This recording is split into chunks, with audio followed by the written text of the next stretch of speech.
Terrible Moms, Jingle Bell Rock, and I get into Tim Allen's The Santa Claus TV series. All this and more. People, stand by for places. It's time for Last Looks. Last Looks, hold up, we're not done. Gotta call police, see what is up. On the disc, call a message board while we get wrong. What's the movie next week? Maybe chat with Jason. Last Looks. Hello, my whispery canine therapists and my dumbass tech CEO bros. I'm your host, Paul Scheer, and welcome to How Did This Get Made? Last Looks, where you get to voice your issues on the 12 Pups of Christmas. Plus, Jason and I chat about holiday movies, the TV that we're currently watching, and I get to really go to town on this one show that we will never discuss here, but I do get to discuss with him. Plus, we will play some exclusive deleted scenes from our last episode and reveal next week's movie. And most importantly, I will hear from you, our listeners, on Paul's Helpline. But first things first, a big shout out to Dan from Rochester for that amazing opening song. We love these songs. If you have one for Last Looks, please send them to howdidthisgetmade@earwolf.com, but keep them short, like 15 to 20 seconds is best. All right, people, let's get into it. I know we talk a lot about movies on the show, bad movies in particular, but there are bigger things out there in the world. You got problems, let me solve them. It is now time for Paul's Helpline. This is Paul's Helpline. Can you dig it? You give him cues, and he gives us A's. And Devin and Cody give a big A too. This is Paul's Helpline. 1-800-PAUL-ASK is another line. Whoa, thank you, Teddy Love Supreme. Love that song. Last week, I asked you to call in and rant about the awful gifts that you have received, and we got a ton of calls. I mean, it really sounds like some of you have incredibly shitty family members. Like, seriously, listening to these calls made me angry for you. So I might say some stuff here about your family members, and I apologize in advance, but I don't like these people. Here are a few of the worst calls that we got. The best calls, the worst gifts. Keenan from Michigan. Hey, Paul. Keenan from Michigan here. The worst gift I ever got, it's a little bit of a long story, but my mother got me a gift, and the entire month of December it was sitting under the tree, and every night I was allowed to have one guess so that I could try to narrow down and guess what my gift was. One guess a night, and my parents were divorced at the time, so I was only my mom half the time. But it really built up this excitement. I was like 10 or 11 years old at the time. I was so excited for this gift. I thought it was going to be like an N64 or a game system or something. Christmas Day came, I opened up the gift, and it was a toaster. And it wasn't my toaster because we just put it in the kitchen and it stayed at my mom's house. It was just a toaster because my mom knew I liked toast, so she just got her house a toaster and gave it to me as a Christmas gift, and that was the worst gift I've ever gotten. Let me know if it was a bad one. Thank you. Bye. Keenan, I know that I said I'm going to say some terrible things about your loved ones, and I'm going to say one right now, so please brace yourself. I know nothing about your mom, and I'm sure she's a wonderful person. But fuck your mom! Holy shit! That is terrible! That is like, I mean, this is like that scene from Scrooged, a movie that I love. You'll hear more about that later, and you heard about it last week too. Like giving food to a kid and to make it torture like that, like you like toast. This goes into the whole sled argument. You don't get anyone a toaster. No one needs a toaster. An air fryer, maybe. Okay. But, oh, come on. It's not even yours. What I find interesting about this is it's cruel. It is downright cruel. Of course you thought it was an N64. We all did. A toaster? It's like she knew she was fucking with you. Like, that is truly next level. Like, I want to go back there. And I'm thinking to myself, like, I've played games with my kids. I've done funny things with them. But that is like, It wasn't like, and then you also have an N64. It's like, no. You just have a toaster for half of the year. Fuck that. I'm sure your mom is great. All right, let's listen to Kelsey's call. Hi, Paul. My name is Kelsey. I wanted to call you to tell you about one of the worst gifts I've ever gotten, which was from my mom a few years ago. I'm an adult woman, and my mom is a baby boomer. And what she gave me, in fact, it was after years of just not giving me any gifts at all because, like, I have kids of my own and she gets them gifts. But she just one Christmas decided that I needed a gift certificate for teeth whitening. And that was out of the blue and quite a message I got from my mom. Okay, bye. Oh, Kelsey, that's rough. That is a rough one, honestly, because I mean, I don't even know. We all know why it's rough. Anytime that you get something, my mom was great at doing this. Getting me the things that she thought I wanted, but they became insults like, oh, you wear fun sneakers, so I got you the ugliest sneakers imaginable because isn't that what you like? Ugly sneakers? And that even is a little bit light because this is like, yo, your teeth, they need to be cleaned. If you talked about it, it would be acceptable. But to give that out of the blue, you don't give it. You don't give it teeth whitening. Put in a stocking stuffer, maybe even that's insulting. Honestly, fuck that.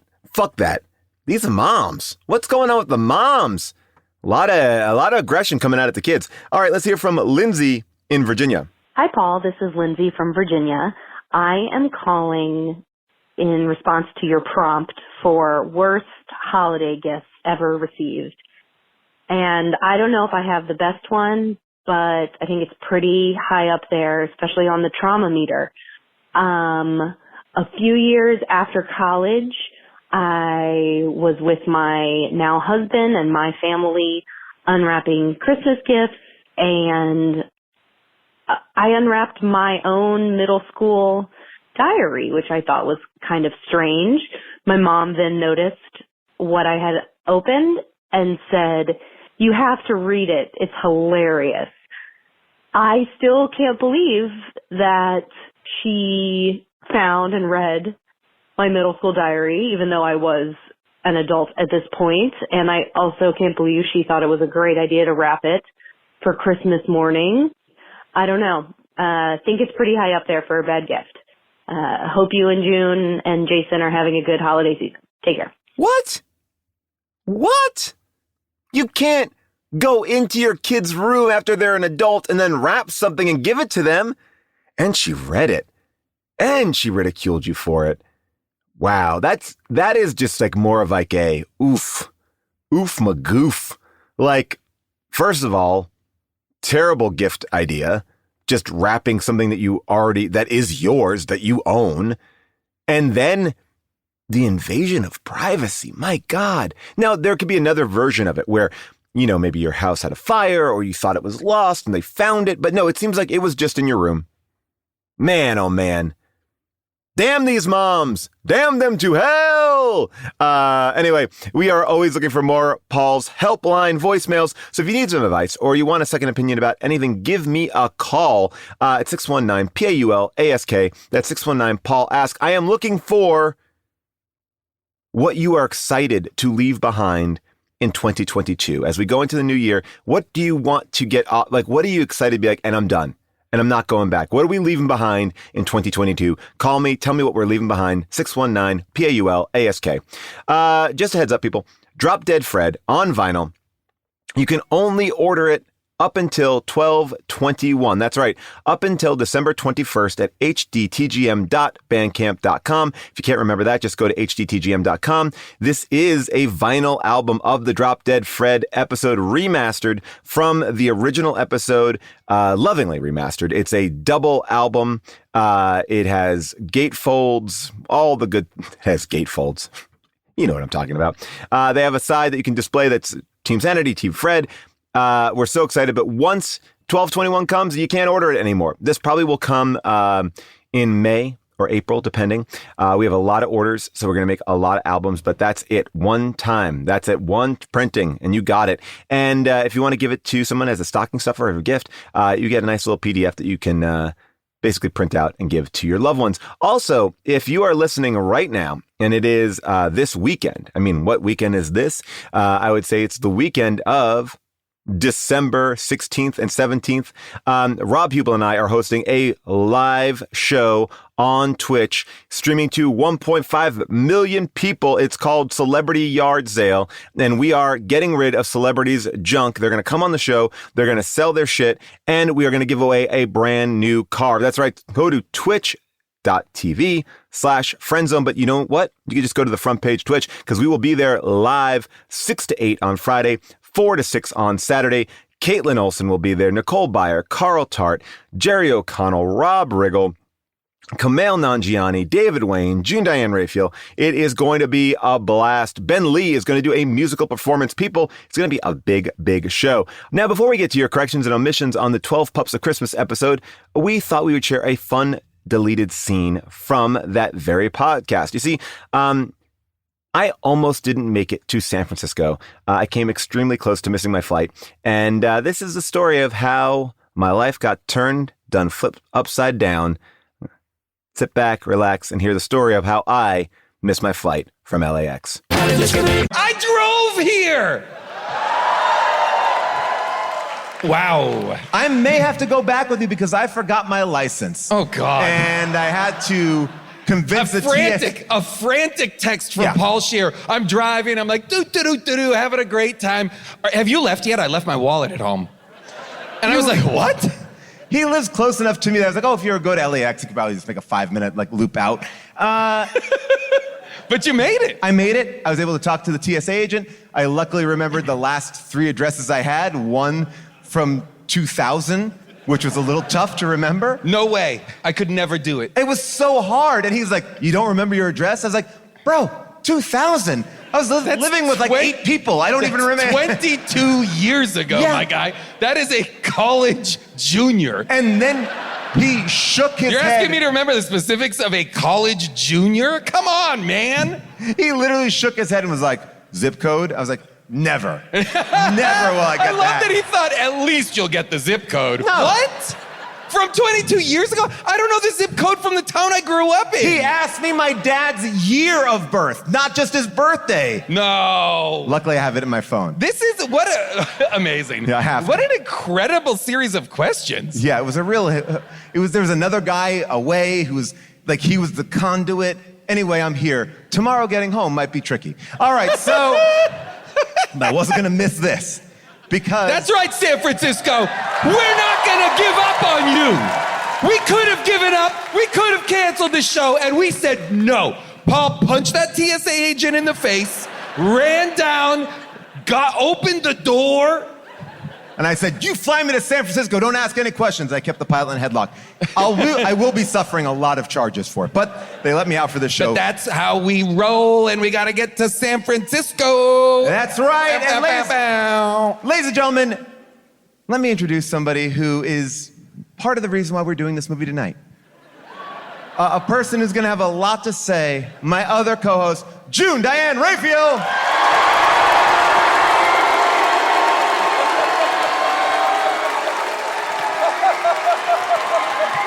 Positively bounding onto the stage. Wow.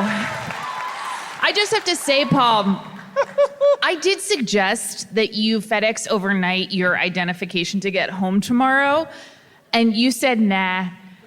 Now that I know the addresses, I'm set. Exactly, and I'm like, are you ever gonna come home? We'll see. We'll see. Do you live in San Francisco now? Oh. He's a real rice-a-roni, that San Francisco treat. If I figured out if I was able to crash on everybody's couch here one night, I can live here for a couple years. Paul and I get on the flight, and we're barely on that plane. I mean, they came over, they said we're closing the doors. He barely got on the flight. And then both of us, so people I want are you to sort know, of witnessing. if I showed up at the airport without my license, Yeah. They are not going to ask me, Nope. what's your dad's birthday or what zip code You're did in you grow handcuffs. up in? I would currently You're in be in an LAX holding facility. That's right. You'd be in a camp of some sort. I'd be Unfortunately. in an internment camp of Yes. some kind. Yes. So we're kind of taking a breath, but people are very aware because I've been talking to the flight attendants. Paul is running on. The flight attendants are talking. He got on. So we're a spectacle on the flight. People notice us, and the first thing that we do, now Paul's sitting directly in front of me, before we take off is each of us opened up our computer and turned on 12 Pups of Christmas. I was thinking about those other passengers, like, What a show. What a show. They're watching a show of whoa, the chaotic energy of the two last people who are freaking out. Oh, no, she was there like 40 minutes before I was. Comfortably I was there, seated. but I I'm see, talking to see. flight attendants getting an ETA on when those doors are closing, saying he just passed through security. He's running. Please, is there any way you can hold it? Please, please, please, 12 minutes. Okay, and she said, really just 10, and I told you 12. Yeah. So I was lying to him. A lot was going on.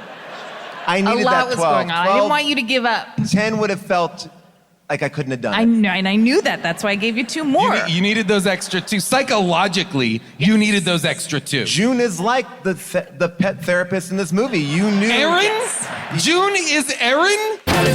I couldn't believe it. I mean, really, I have this little, I don't know, it's a merce or whatever. I call it a bandolier. It's a fanny pack that I don't wear as a fanny pack. And that thing, I leave it too many places because I forget about it. Anyway, God damn it.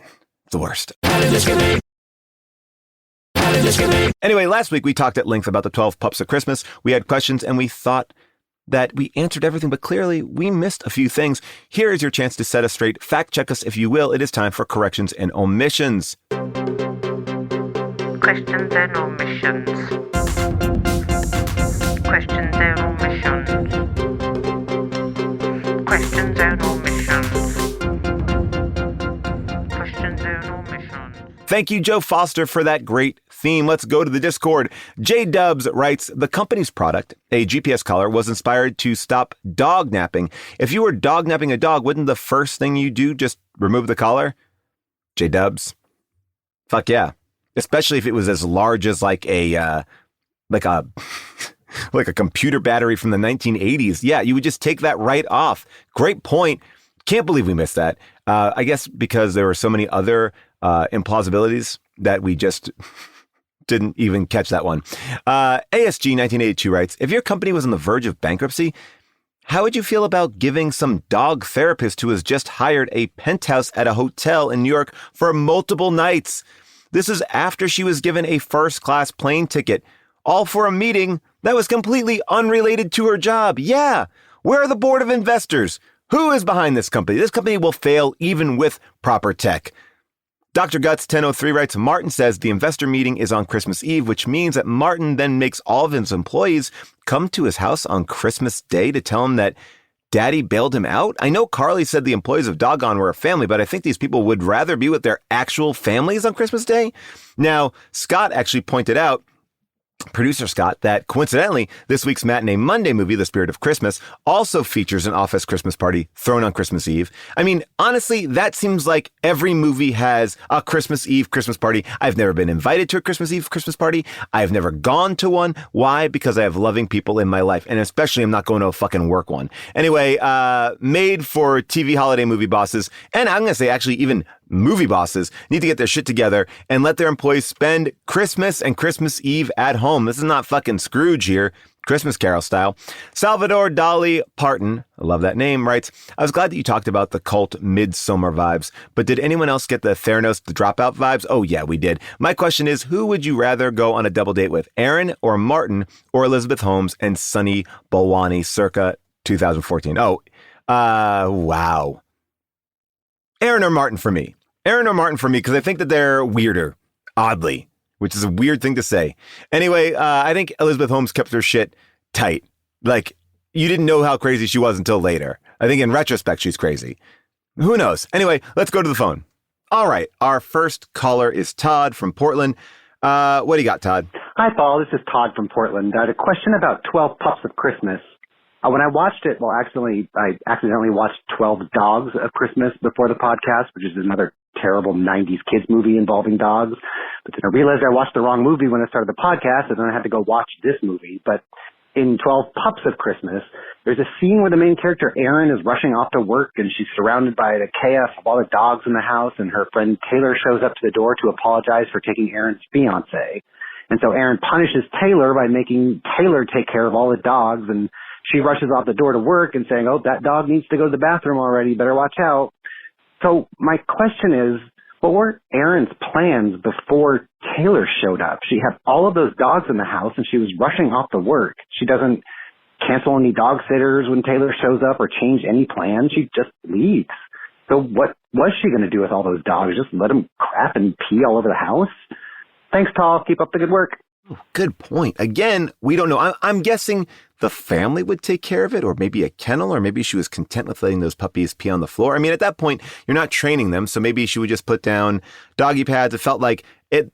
Again, we know that Erin is vindictive and wants to hurt people, so I think that she gave her ex-best friend a really hard job, not because she was going to do it, just because she knew it would be hard. Like, it was like, oh, you know what? While you're here, why don't you fix the garbage disposal? You know, it's like, I wasn't going to do it anyway, but now you're here. I'm going to give you some manual labor. So I think that was like a fuck you punishment that just kind of happened in the moment. I don't think it was as thought out as she actually had responsibilities. I think that Erin doesn't care about dogs, as we stated, and was going to leave them to just waddle in their own piss and shit.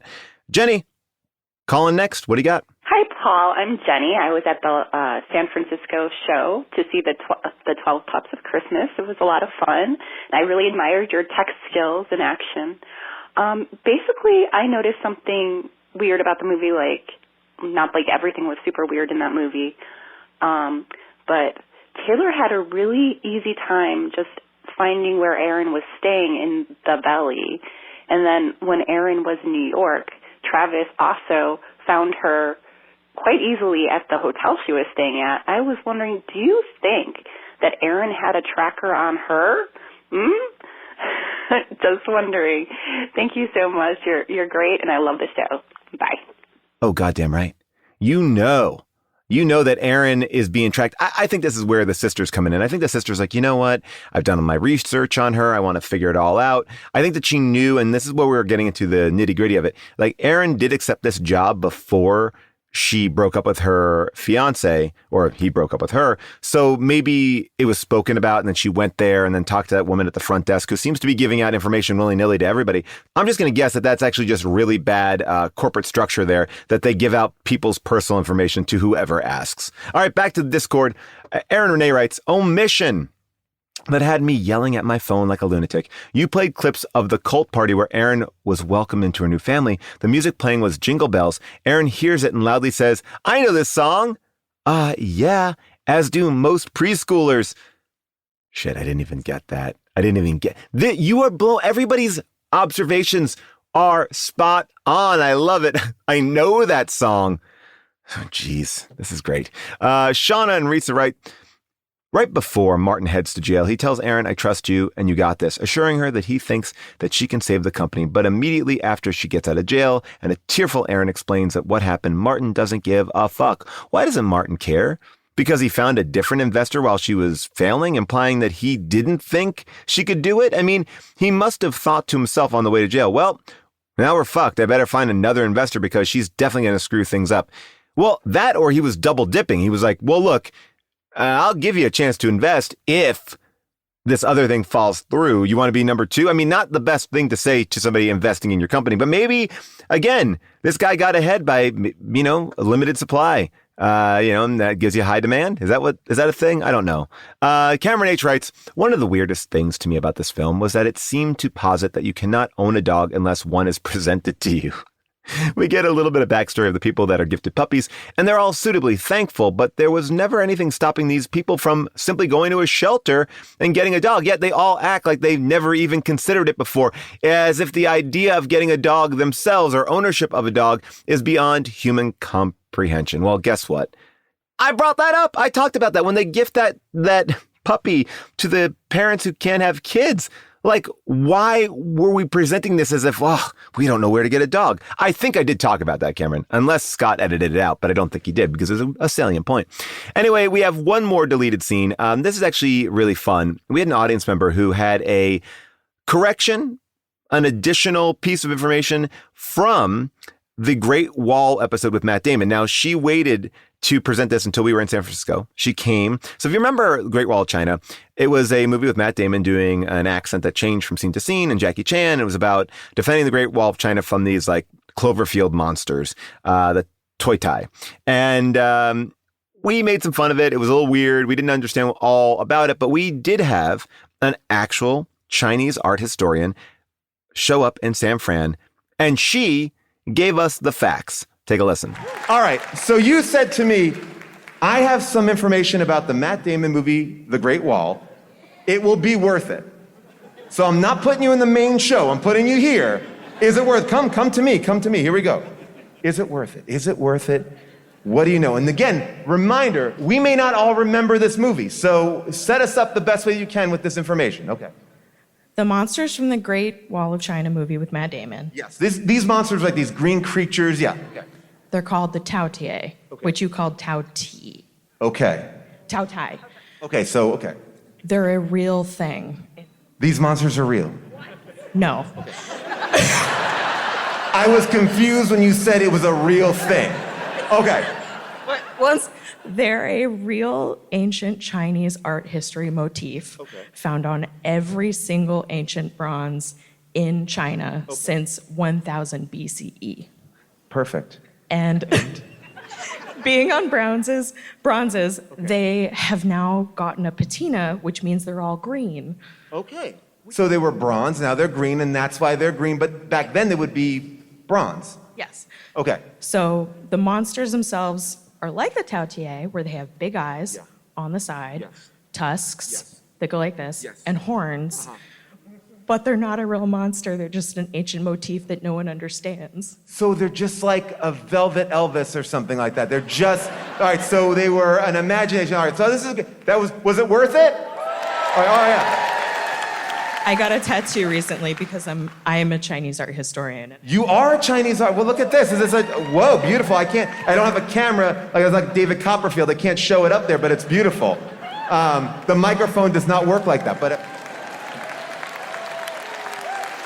all right. It was worth it. That was good. We love Chinese art history majors coming in, setting us straight. That is amazing. I am so happy she came. I'm so happy that we got some old fact checks. If you come to the show and you have a fact check like that, I'll take them before the show because if they're good, we'll put them in the show. So many great corrections and omissions this week. There can only be one that is the absolute best. And I got to tell you, should I give it to the person who actually waited on their Great Wall information for a long time? Maybe. But honestly, the one that got me, the one that really opened my eyes was from Erin Renee, who brought up that Erin was so excited that she knew the lyrics to Jingle Bells. Erin Renee, you win this week's best correction and omission, and you get this amazing song from Hill Baker. Hit it!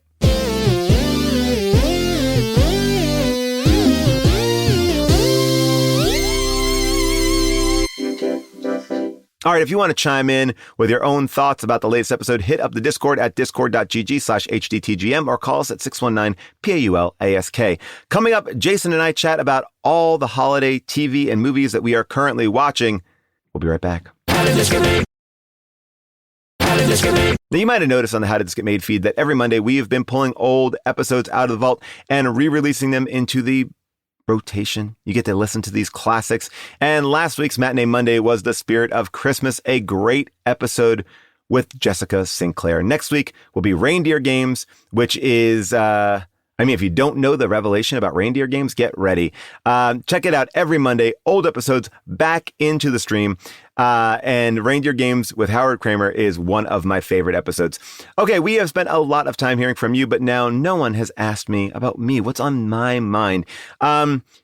Jason and I are going to break into some big Christmas talk. So if you're in the car with some kids, I would say maybe stop listening now because there are some spoilers. We talk about a lot of things about Christmas. So, you know what? Little ears shouldn't hear the secrets that we know.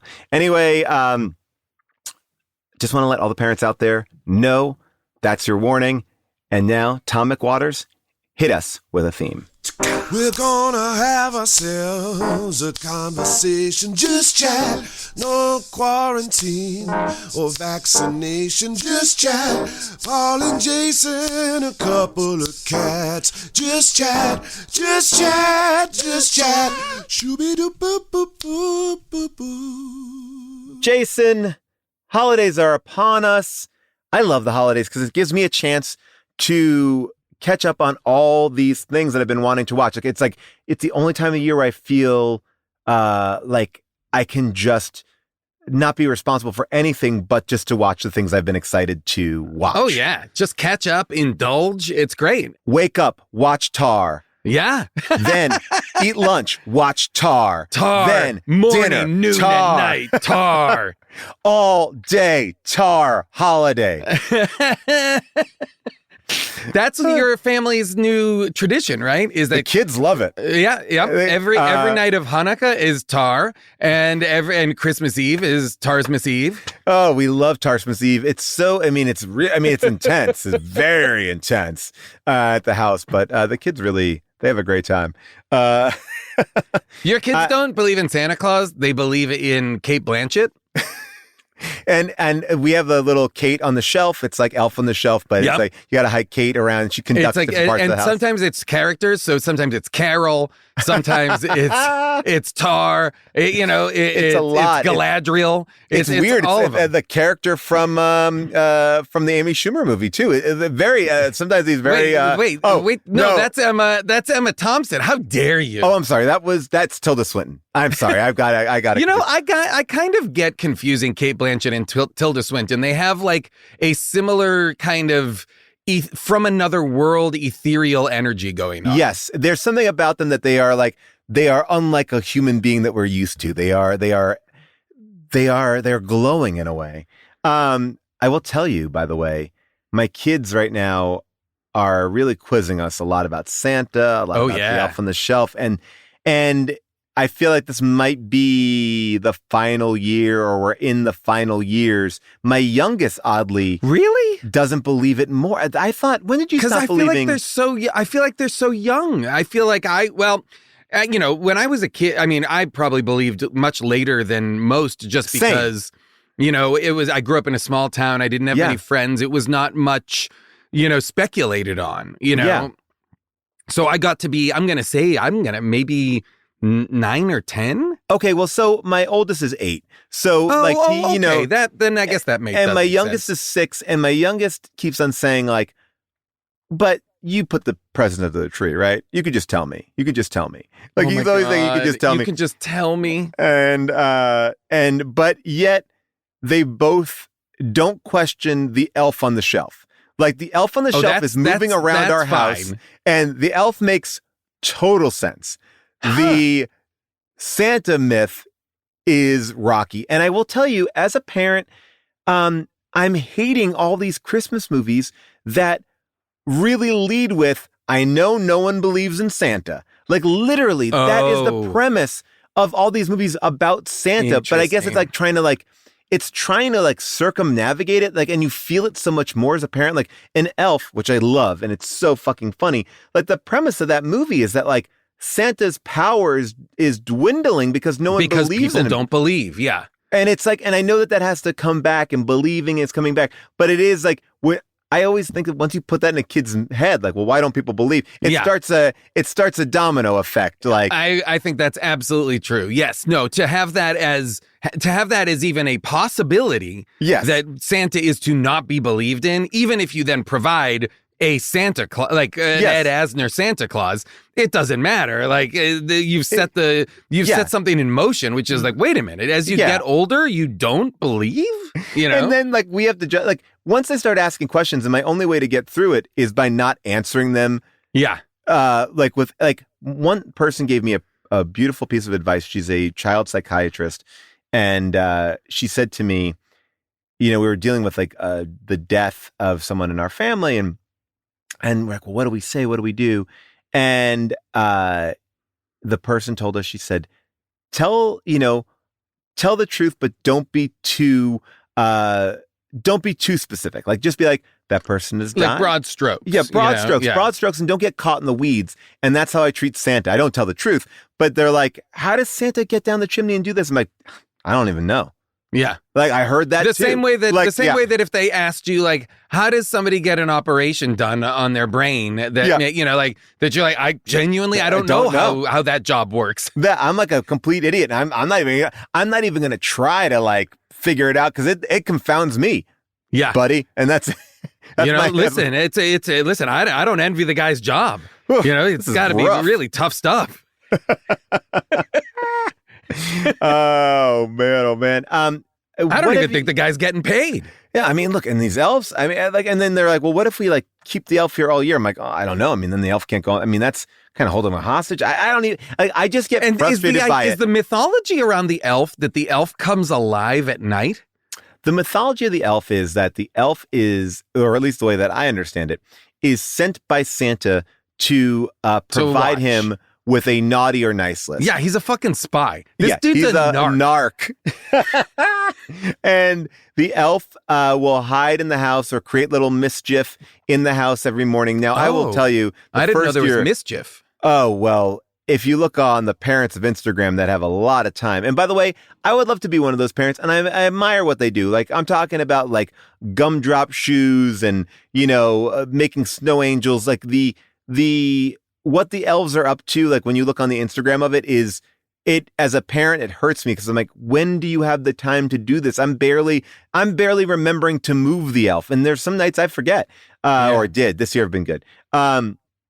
But yeah, so the idea is that the elf is like always watching, and narking on you. And that's but it's like such a weird thing to convince a child is real. Yes. Is like this it's a doll. thing. It's a stuffed this doll. Yeah. This doll, and if they at any other time of the year brought you a doll and said, I think this doll at night comes alive and is watching me and moves around and moves stuff, you'd be like, no way, absolutely not.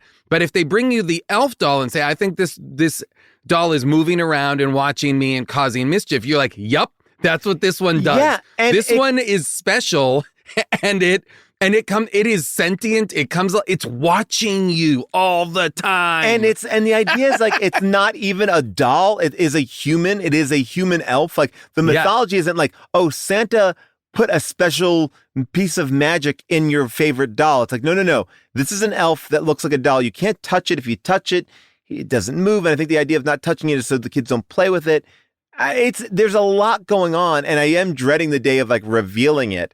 And I think that we'll have to go down together. And we have our next door neighbor is Jewish, and he has been poking a lot of holes in our fantasies, and not even in a like he's trying to. He's just like he's asking smart questions. He's a smart kid. Questions you would like a kid to investigate. No, my kids are buying a hook, line, and sinker. Your kids are weaker as a result. Yes. They're like, oh yeah, no, I'm cool with a thing that just watches me and records my progress or my whatever. I'm cool with that. I'm writing letters and trying to do things with my handwriting at certain times so they can't imagine it as being that. I'm like, and it is, as a parent, like, I also like, I've seen like, other parents very vocally be like, I'm not telling my kids about Santa because I don't want to lie to them. I do think that there's something really beautiful about this. It's fun. We're just doing some fun. It's not like it's not lying. Yes, you're lying to them, but it's like part of the fun of being a kid. Like, I don't understand being like that kind of parent. It's also like, and I'm wondering like, if your kids were like, would you, like I remember with my nieces, they were into like making fairy houses for fairies that lived in the forest, and they would make, and there wasn't any kind of like, no, that's not real. There are no fairies. If you see lights out there, it's just fireflies. You're dumb. Yeah, you're participating in a bit of magic and a bit of like fantasy for them to live inside of, which is great. Yeah, which I think is like helpful for their imagination. But it's like, but man, oh man, as they get older, it's harder and harder because before they didn't really ask questions. Now they want to know. I think the ideal way of doing it is that they stop caring about Santa, but they also still like all the things in the holiday. It's like, it's not like you're ripping the rug out. It's like, and then this year you get no gifts. It's like, no. You still want to yeah. transition it into, these are the traditions of our family, even if we don't necessarily believe in Santa Claus. By the way, how many people are listening to this in the car with their kids being like, no, turn it off. Sorry, we must give a warning. I'll give a warning before. Can I tell you the thing that my mom did that really started to make me question the Easter Bunny? My mom was a big Easter Bunny person, and she cut out footprints for the Easter Bunny. So when I woke up in the morning, there were paper footprints, like Easter Bunny footprints around the house. And in my childlike mind, I never was like, well, why would he be leaving paper footprints? But I remember it so fondly. I don't remember when we talked about there is no Santa, there is no this, but that, like, it's so funny where logic just goes out the window.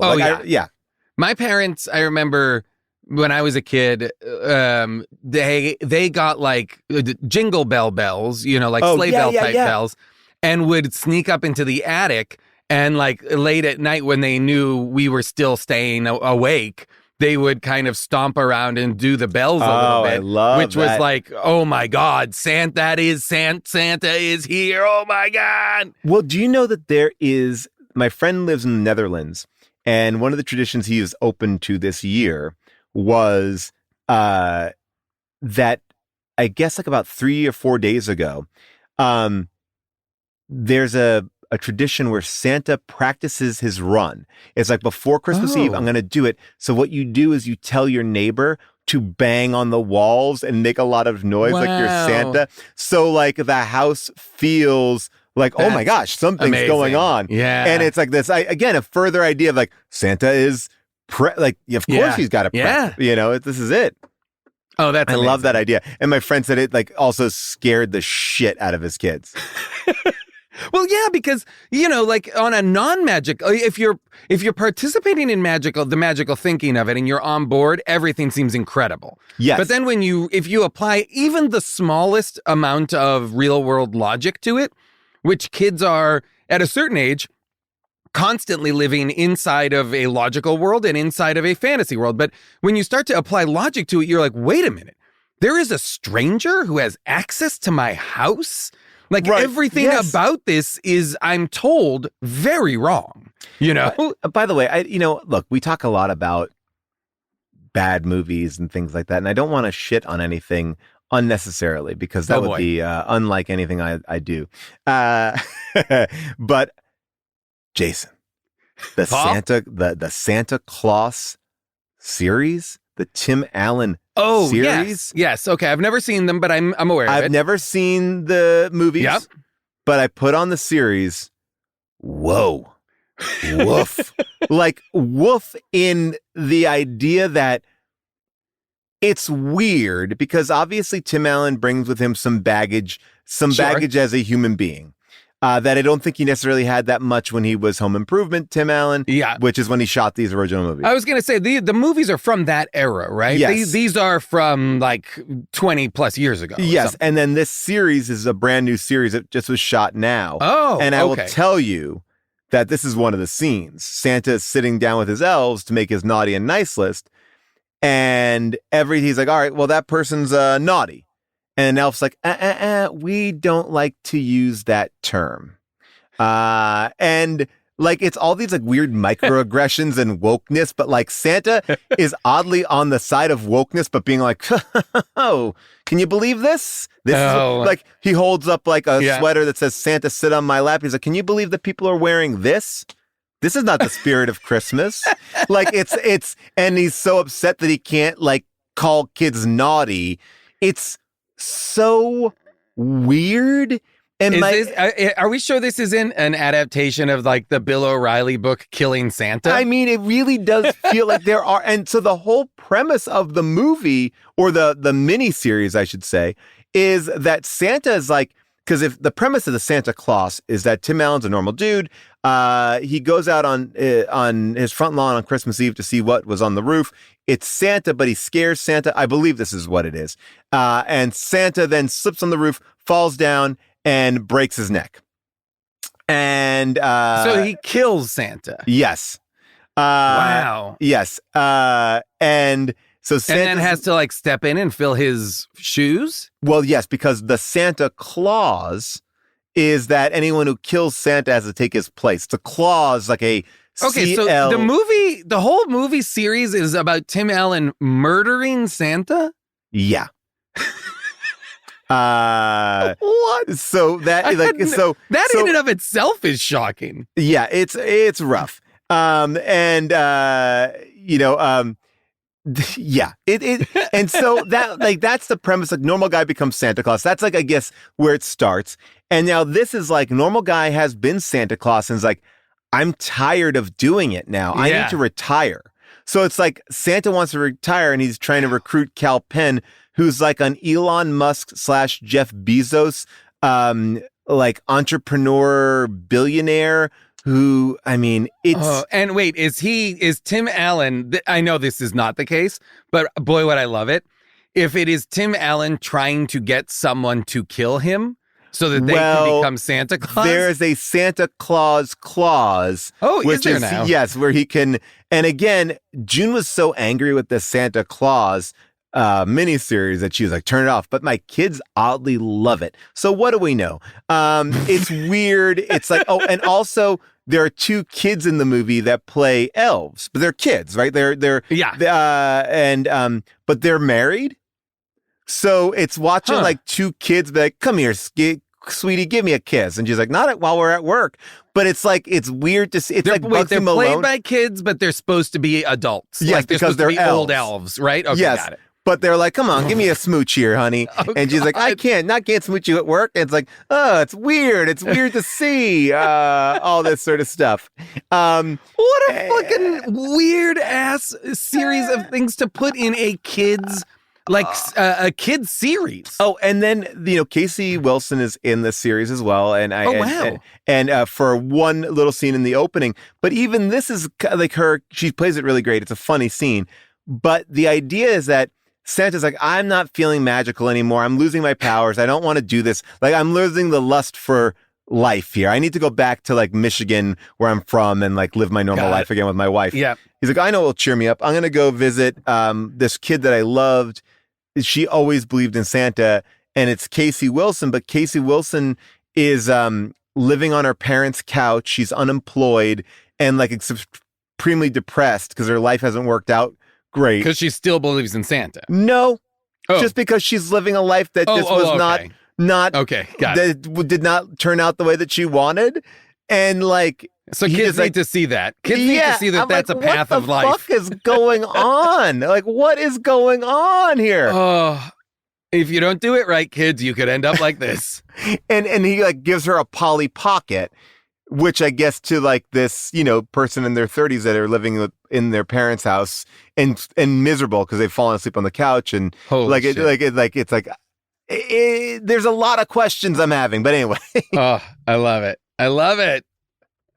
I didn't mean to derail us with the Santa Clauses, and it continues. I've watched the first 4. Whoa, you're like, this is like your favorite show. Well, I was kind of like, let me watch a little bit more. Let's see what else is happening. Let me just see where it goes. And it's rough. It's rough stuff. It's rough because also like it is weird to be like Santa's like, oh, the perfect replacement for me is this tech billionaire. Like, who delivers a lot of toys. That's the answer to everything now. Like, it's like, oh, well, Amazon delivers a lot of shit. Like, so the tech billionaire can. And then he does interview, like, was it Drew Brees, the quarterback? Like, he's like, oh, Drew Brees, you deliver packages. And he goes, but he's like, oh, but I see that you only have a 60% rate of completion. That's not good enough. It's like, what the fuck am I watching? I love it. And I love that you make it sound absolutely absurd, of course. Yeah. And it, I'm sure is. But that your kids are like, nope, we love it. We're just unabashedly on board. Yeah. And I think it's because, I think it's because also there's a part of them that's like, oh, Santa, and this is fun, and I'm looking at some stuff, and like they're not reading. It's like maybe it is working on. It's working enough for them. Yes, it's working enough for them, and these Santa stories are few and far between, except for this time of year. So I guess they'll take what they can get. Well, I mean, again, not so few and far between anymore. It feels like everyone's got a Christmas special.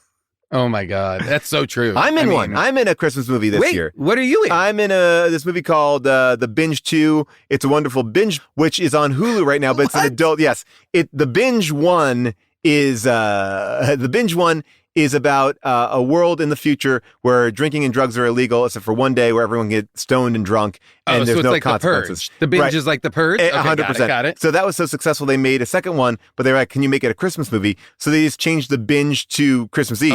And but I will say, I have a very small part in it. It's fun. Jordan Van Dina directed it, who did the Fast 9 reading. Remember we did that Fast 9 reading? Yeah, He wrote that. So long story short, the Binge is on Christmas Eve, but Tim Meadows and Caitlin Olsen are in this movie, and I think it's my favorite Tim Meadows performance I've seen. It's so funny. Danny Trejo. So funny. He's so fucking funny. Tim Meadows is great. He played with us at Dinosaur, and he's just I did a show called No Activity with him on CBS All Access, and he was fantastic. And he's just really, he's one of my favorite recurring Brooklyn Nine-Nine characters. Oh yeah, he's so funny. Yeah. He's just he's just low key solid in everything he does. Oh yeah, incredible, and a great dude. Oh, that's cool. I like that. I watched the Justin Long Christmas movie that's like R-rated. Which is that? Christmas with the Campbells is what it's called. Okay, and it's an adult one. It's an adult one. It's basically it's almost a spoof. Okay. It's almost a spoof of a Hallmark Christmas movie. Okay. It has all of the tropes and all of the archetypes of one of those movies, except it's an overtly a comedy. Okay.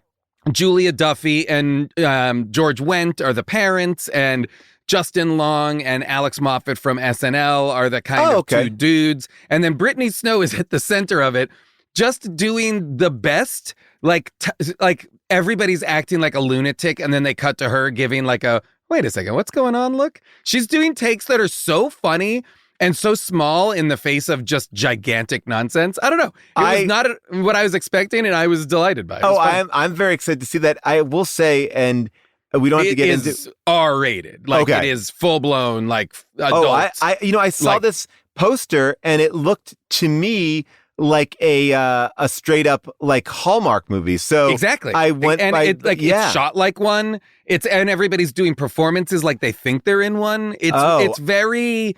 It's not like it's not like bulletproof, but they do a good job. They do a good job, I think, of sending up those kind of movies while also doing one. Okay. I'm very excited to watch this, and I will say that I'm in a little bit of a Justin Long renaissance because maybe there's another episode to talk about this, but Barbarian, his performance. I haven't watched it yet. Yeah. Wow. No, his performance is like, I don't want to like oversell it, but I will just say, it's a goddamn masterpiece only because he is primarily by himself.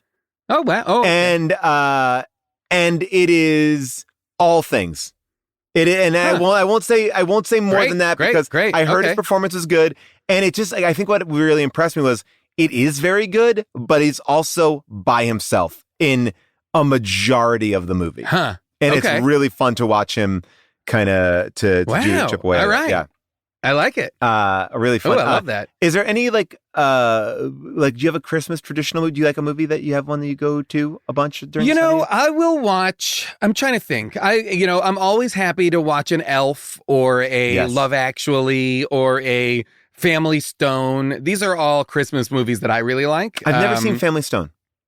Fantastic. Get involved with Family Stone. All right, I'm going to give me two good ones. Oh yeah.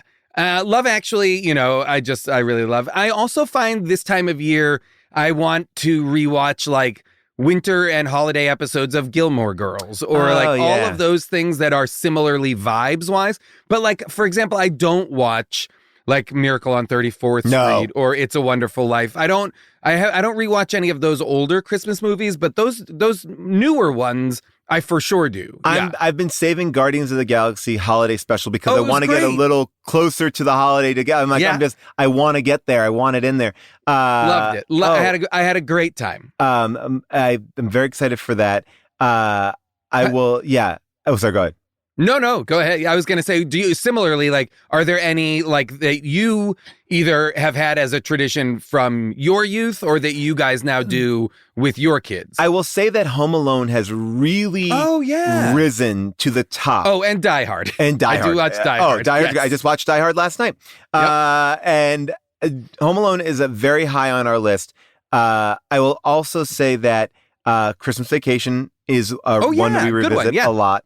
And my personal favorite, which I'm realizing not everyone agrees with me about, and even Bill Murray doesn't agree with me, is Scrooged. I love Scrooged. Oh, yeah.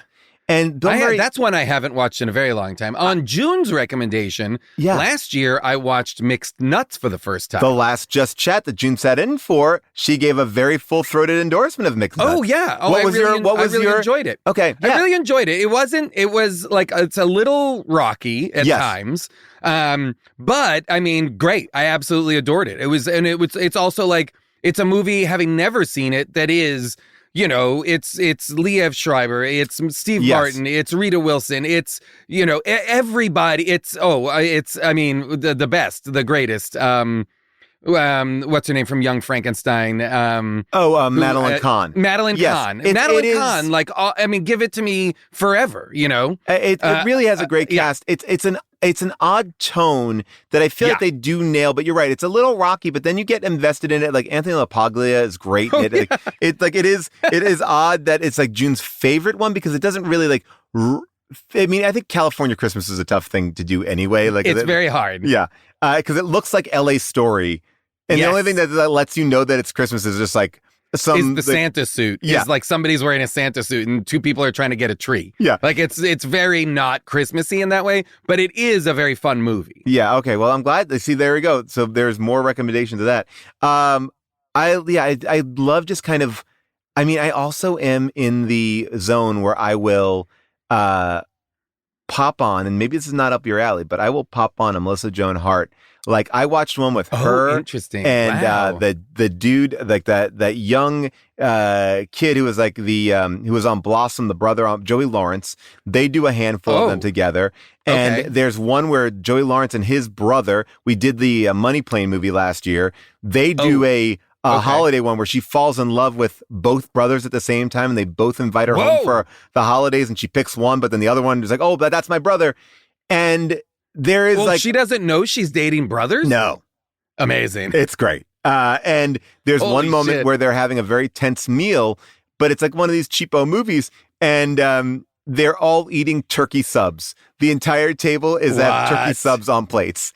Amazing. And I love that. Yeah. So give me that. I will occasionally dive into not even for the show. Just to that's be like you finding 12 Pups of Christmas that we just did because you literally watched it last year. I love it.